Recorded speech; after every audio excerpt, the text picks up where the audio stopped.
Salut, le but de cette vidéo est de te présenter l'application pour iPad qu'on peut retrouver également sur le web qui se nomme Fractions et qui a été développée par Math Learning Center. Donc ici, je vais ouvrir l'application web. Si on regarde tout d'abord, pour faire des fractions, vous avez deux types de formes. Vous avez les rectangles. Et vous avez également les rectangles. Et ici, comme vous pouvez constater, vous pouvez diviser votre rectangle en nombre de parties que vous souhaitez. Je pourrais le faire celui-là en 8. Et voilà. Le rectangle, vous pouvez prendre les extrémités et l'agrandir ou encore le rapetisser comme vous souhaitez. Donc, pour donner un appui visuel. Ensuite, vous pouvez colorier des parties. Vous pourriez demander à votre élève, exemple, de faire 4 huitièmes. Donc 1, 2, 3, 4. Vous voulez travailler les fractions équivalentes? Eh bien, vous pouvez en faire un autre rectangle que vous divisez en 4. Et comme vous pouvez constater, le rectangle divisé en 4 est exactement de la même grandeur que le précédent.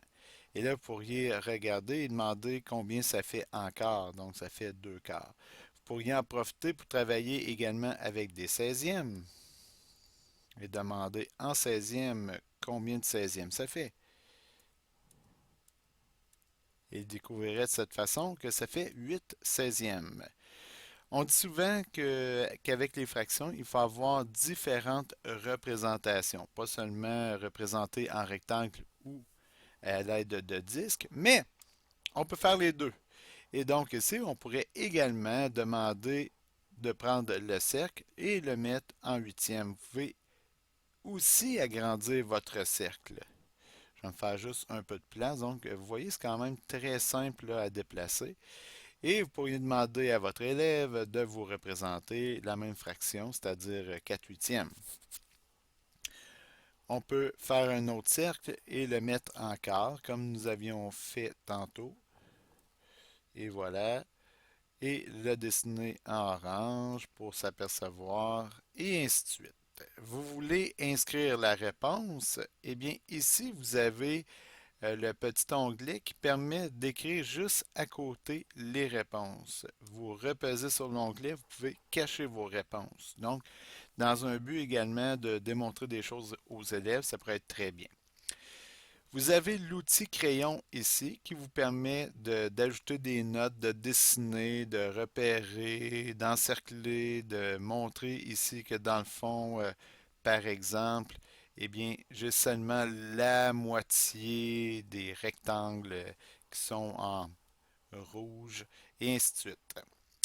Donc, en gros, si on fait un petit récapitulatif, vous avez deux formes afin de tracer vos fractions, soit un rectangle ou encore un disque.